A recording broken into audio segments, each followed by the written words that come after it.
तो मूवी की शुरुआत में हम आसमान से एक मीटियोर को आता देखते हैं और फिर सीन शिफ्ट करके वेरोनिका नाम की एक लड़की को दिखाया जाता है जो एक रूम में एक क्रीचर से प्लेजर ले रही थी। और फिर कुछ देर बाद एक लेडी आवाज लगाकर वेरोनिका को बाहर आने को बोलती है, पर अंदर से कोई रिस्पॉन्स नहीं मिलता तो वो उसे देखने जाती है। लेकिन वेरोनिका पहले ही जा चुकी थी, पर वो लेडी उसके बेड पर खून गिरा देखती है, यानी उस क्रीचर ने वेरोनिका को चोट पहुंचाकर उसकी कमर को इंजर्ड कर दिया था। दरअसल ये घर एक बूढ़े कपल का होता है जो पेशे से साइंटिस्ट होते हैं, जहां वेरोनिका उस क्रीचर से प्लेजर लेने अक्सर आया करती थी। लेकिन इस बार क्रीचर ने वेरोनिका को चोट पहुंचाई थी, इसलिए वो अपनी बाइक लेकर हॉस्पिटल जाती है, जहां फेबियन नाम का एक मेल नर्स उसका ट्रीटमेंट करते हुए पूछता है उसे ऐसे किसने काटा, तो वेरोनिका कुछ न बताकर यहाँ से चली जाती है। इसके बाद फेबियन की बहन एल को दिखाया जाता है जिसके 2 बच्चे होते हैं, लेकिन वो अपने पति एंजल से फिजिकल सेटिस्फाइड नहीं थी, इसलिए वो इंटीमेट होने को लेकर हमेशा परेशान रहती थी, जिस वजह से उसे मास्टरबेट करना पड़ता था। और फिर रात को एंजल एक बार में जाता है जहां फेबियन भी आया हुआ था, जहां ये एक दूसरे से मिलते हैं और इंटीमेट हो जाते हैं। यानी यहाँ हमें पता चलता है एंजल एक गे है, वो अपनी वाइफ के भाई के साथ ही रिलेशन में है, इस वजह से वो अपनी वाइफ को भी खुश नहीं कर पाता। और अगले दिन हम वेरोनिका को देखते हैं जो फिर से हॉस्पिटल जाती है अपनी ड्रेसिंग के लिए, जहाँ वो फिर से फेबियन से मिलती है। तो वो उससे इंटीमेट होने के बारे में पूछती है, क्या उसे इंटीमेट होना पसंद है, तो फेबियन बोलता है वो तो हर किसी को पसंद होता है। ये सुनकर वेरोनिका फेबियन की फ्रेंड बन जाती है। इसके बाद उस कपल को दिखाया जाता है जिनके पास वो क्रीचर था। वो इस बात से परेशान थे कि उस क्रीचर ने वेरोनिका को चोट पहुंचाई थी। और वहीं दूसरी तरफ एंजल फेबियन को कॉल करता है उससे मिलने के लिए, लेकिन फेबियन कोई रिस्पॉन्स नहीं करता क्योंकि वो वेरोनिका के साथ था। वेरोनिका और फेबियन काफी अच्छे फ्रेंड्स बन जाते हैं, तो वो फेबियन को बोलती है वो किसी के साथ रिलेशन में है जो उसे काफी सेटिस्फाइड करता है, लेकिन उसे उसके बारे में ये पता नहीं चल रहा है वो मेल है या फीमेल। ये सुनकर फेबियन को ये सब बातें मजाक लगती है और वो इसे इग्नोर कर देता है। लेकिन अगले ही दिन वेरोनिका फेबियन को उसी बूढ़े कपल के घर लेकर जाती है प्लेजर दिलवाने के लिए, जहां वो क्रीचर उसे खूब सारा प्लेजर देता है जिससे फेबियन खुश हो जाता है। और फिर रात को फेबियन और वेरोनिका एंजल और एल एक बार में जाते हैं, जहां एंजल फेबियन को काफी खुश देखकर गुस्सा हो जाता है क्योंकि वो उसके मैसेजेस और कॉल का भी रिप्लाई नहीं दे रहा था। और इसी बीच जब फेबियन वॉशरूम जाता है तो एंजल भी उसके पीछे जाकर उसे किस करने लगता है, लेकिन यहाँ फेबियन उसे मना करके चला जाता है। एंजल इस सब से काफी गुस्सा हो जाता है और अगले ही दिन वो फिर से फेबियन से मिलने उसके हॉस्पिटल जाता है, जहां वो हॉस्पिटल के बाहर ही फेबियन से मिलता है। लेकिन यहाँ फेबियन एंजल से ब्रेकअप कर लेता है। ये सब देखकर एंजल को गहरा धक्का लगता है। फेबियन अचानक से उसके साथ ऐसा कैसे कर सकता है, इससे एंजल और ज्यादा गुस्सा हो जाता है। और फिर कुछ दिन बाद पुलिस को फेबियन जंगल में एक जगह पड़ा मिलता है जो कि बिल्कुल न्यूड हालत में था, जिसकी बॉडी पर काफी सारे निशान भी थे क्योंकि वो उसी क्रीचर के पास प्लेजर लेने गया था। लेकिन इस बार उसने फेबियन पर अटैक करके उसे बेहोश कर दिया। इसके बाद पुलिस फेबियन को हॉस्पिटल पहुंचाती है, जहां डॉक्टर एल को बताते हैं फेबियन कोमा में चला गया है, कब होश में आएगा इसके बारे में कुछ कहा नहीं जा सकता।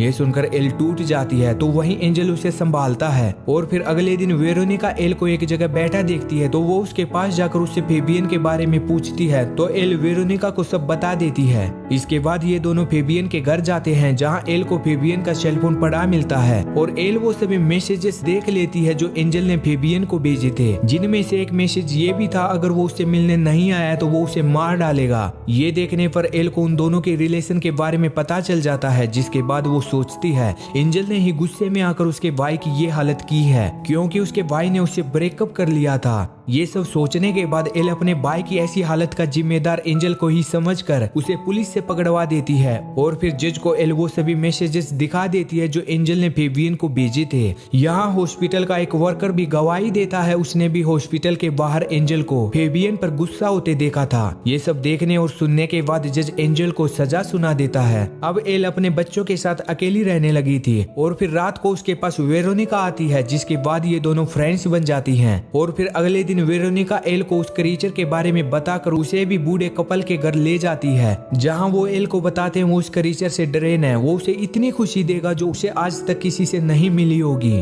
वो आदमी ये भी बताता है वेरोनिका ने उनकी ये जगह पहली बार बचपन में ही एक्सीडेंटली ढूंढ ली थी, जिसके बाद से वो उनके घर आने लगी और क्रीचर से खुशी लेने लगी। ये सब बताने के बाद वो कपल उसे एक ड्रिंक पिलाते हैं, पर उसमें उन्होंने ड्रग्स मिलाई हुई थी, जिसे पीने के बाद एल बेहोश हो जाती है और जब उसे होश आता है तो वो खुद को उस क्रीचर के पास पाती है, जो तभी उसे प्लेजर देने लगता है और यहाँ एल उससे सेटिस्फाइड हो जाती है, जो कि खुश होकर घर जाकर वेरोनिका को गले लगा लेती है। और फिर एल वेरोनिका से अपने भाई के बारे में पूछती है, क्या उसका भाई भी उस क्रीचर के पास जाता था? तो वेरोनिका उसे बता देती है, हाँ वो भी प्लेजर लेने जाता था। लेकिन जब एल उससे पूछती है क्या क्रीचर ने ही उसकी ये हालत की है, तो वेरोनिका यहाँ झूठ बोलती है कि नहीं, वो क्रीचर किसी पर अटैक नहीं करता। इसके बाद एल अक्सर क्रीचर के पास जाकर प्लेजर लेने लगती है। वहीं एक दिन वेरोनिका भी क्रीचर के पास प्लेजर लेने जाती है, तो वो कपल इसके लिए उसे मना कर देता है, क्योंकि उन्हें डर था कहीं इस बार वो क्रीचर उसे मार न दे। कपल के मना करने पर वेरोनिका ये जगह छोड़कर जाने का डिसाइड करती है, लेकिन जाने से पहले वो एल को बता देती है कि वो क्रीचर कुछ टाइम के लिए ही उन्हें खुश कर सकता है, क्योंकि वो एक इंसान से काफी जल्दी बोर हो जाता है। इस वजह से उसे अलग अलग इंसान चाहिए होते हैं। ये सुनकर एल को पता चल जाता है उसके भाई का ये हाल उसी क्रीचर ने किया है, जो उससे बोर हो गया होगा।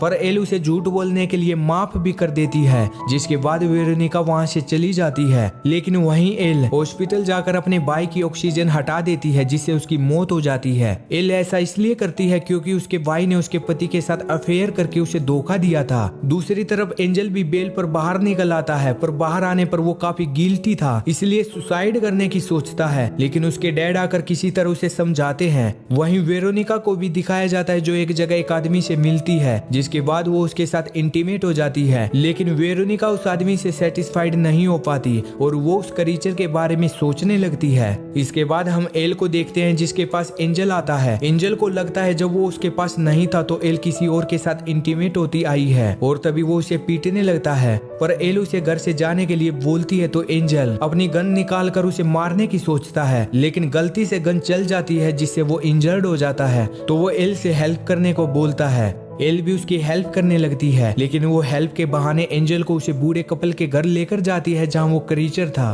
पर वो जैसे ही दरवाजा खोलती है तो सामने उसे वेरोनिका की डेड बॉडी दिखाई देती है। यानी वेरोनिका जब उस आदमी के साथ इंटीमेट होकर ना खुश थी, तो वो क्रीचर के पास इंटीमेट होने के लिए आई, लेकिन क्रीचर ने उसे मार डाला। अब एल एंजल को भी उस क्रीचर के पास छोड़ देती है, जिससे वो एंजल को भी मार डालता है। इसके बाद क्लाइमैक्स सीन में हम देख पाते हैं एल उस बूढ़े आदमी के साथ मिलकर उन दोनों की डेड बॉडीज को एक गड्ढे में फेंक रही थी, जहां और भी कई सारी डेड बॉडीज पड़ी थी, जिसके साथ इस मूवी का एंड हो जाता है। दोस्तों, इस मूवी में ये क्रीचर एक एलियन था, जो एक मीटियोर से धरती पर आया था, जो कि एक प्लेजर देने वाला क्रीचर था, और वो बूढ़ा कपल इस क्रीचर को अपने घर में रख कर उस पर एक्सपेरिमेंट कर रहा था। और वहीं प्लेजर पाने के चक्कर में कई सारे लोगों ने अपनी जान गंवानी पड़ी। वहीं वेरोनिका भी प्लेजर पाने की आदी हो चुकी थी। वो अलग अलग इंसानों को इसलिए क्रीचर के पास लेकर आती थी ताकि वो उससे बोर न हो, लेकिन क्रीचर उससे बोर हो ही जाता है, जिसके बाद वो उसे मार डालता है।